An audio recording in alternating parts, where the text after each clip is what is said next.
After the end of the world, the zombies are evolving in a different direction. If you are being chased by this zombie in front of you, you're in luck, because he's the dumbest zombie in the world. He saw a statue on the side. He didn't even think about it and bit down. The result is that the tongue is stuck tightly to the top. A silly zombie like this can be easily killed, even by an older woman.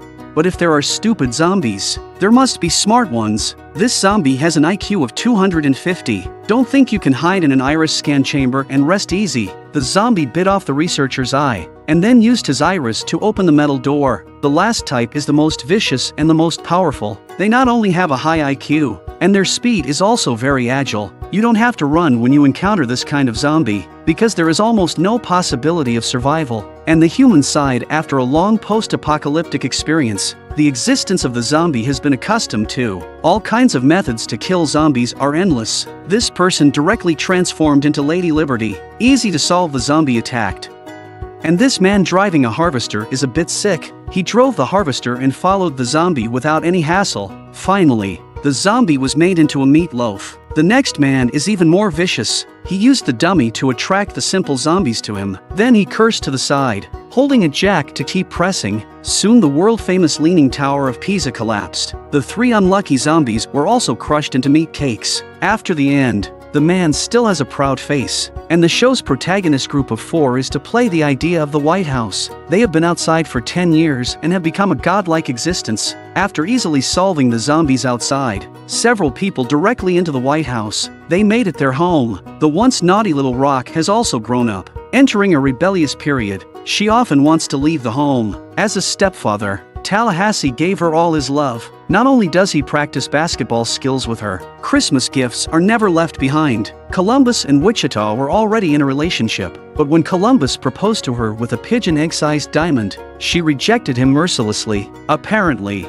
Wichita is also a girl who is afraid of marriage. The atmosphere instantly became a little awkward, but what the brothers didn't expect was for the sisters to leave a note the next day, and left them again, and took Tallahassee's modified Jeep. This made the 2 brothers complain to each other. However, just as Columbus was searching the mall, he came across another girl, but Columbus thinks she's a zombie. 2.5 years of hand speed almost killed him. The girl is also very proactive. She came up and gave him a big hug. Columbus, who just lost his love, did not control himself. Despite Tallahassee's objections, he took Madison back to the White House. The relationship was established that night. This made Tallahassee, who had been single for 50 years, very uncomfortable. Couldn't the director have arranged a woman for him? But just then, there was the sound of someone breaking in from outside. It turns out that the runaway Wichita is back. The 2 sisters met a long-haired man on the road. Little Rock fell in love with him at first sight, so Wichita was abandoned. But after all,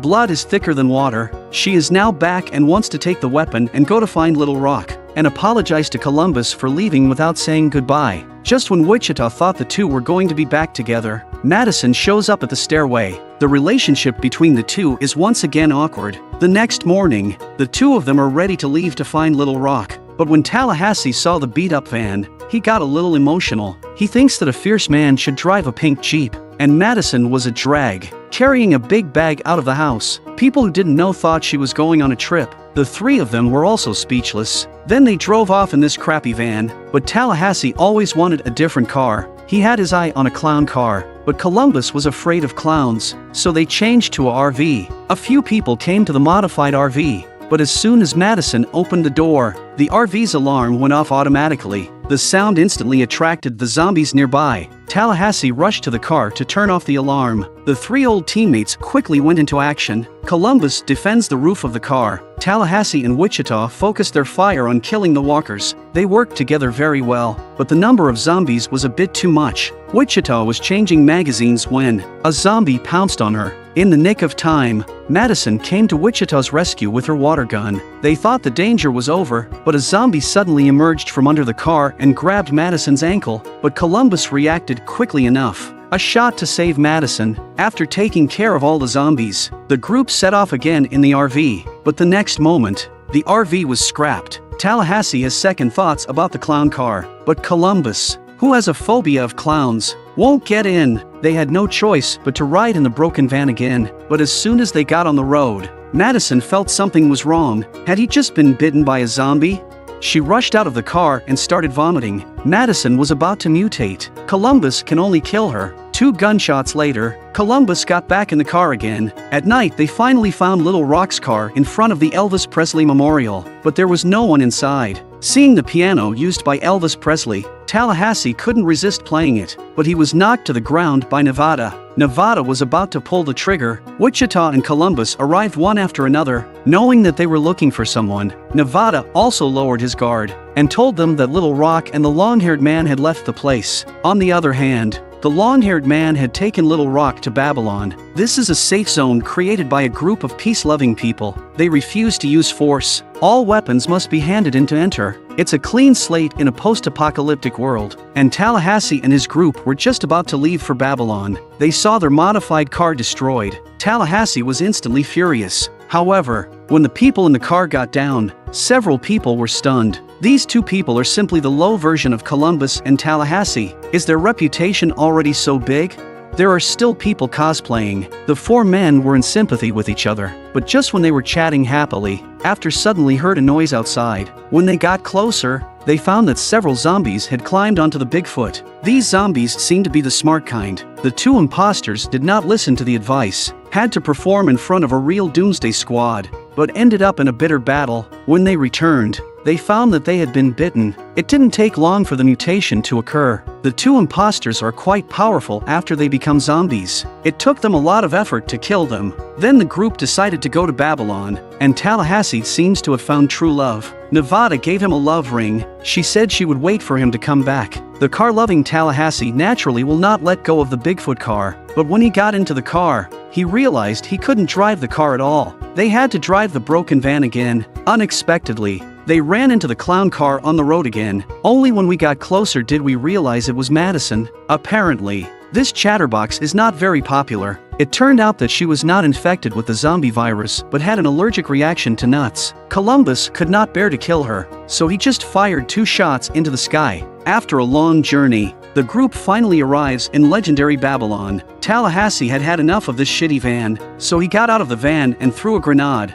Knowing that weapons are not allowed in Babylon, Tallahassee is 10,000 reluctant, but in order to meet Little Rock, he finally chose to compromise. She was successfully reunited with Little Rock inside, but except for Tallahassee, they think they should stay. At the end of the night, Tallahassee chose to leave on his own. After all, he was used to living outside. This place would only affect his speed in drawing his gun, but no sooner had he left than he saw a large group of walkers running towards Babylon. The foolish survivors of Babylon had set off fireworks. Tallahassee had no choice but to return again. After all, it was important to save lives. With 2.5 years of driving skills, Tallahassee was soon back in Babylon. He told them the seriousness of the situation, but what he didn't expect was that these people had destroyed all the weapons. Tallahassee was helpless in the face of such foolishness. These people are used to a humdrum life. They had no idea how vicious the zombies were. Tallahassee could only teach them how to fight the zombies by hand, and quickly developed a battle plan.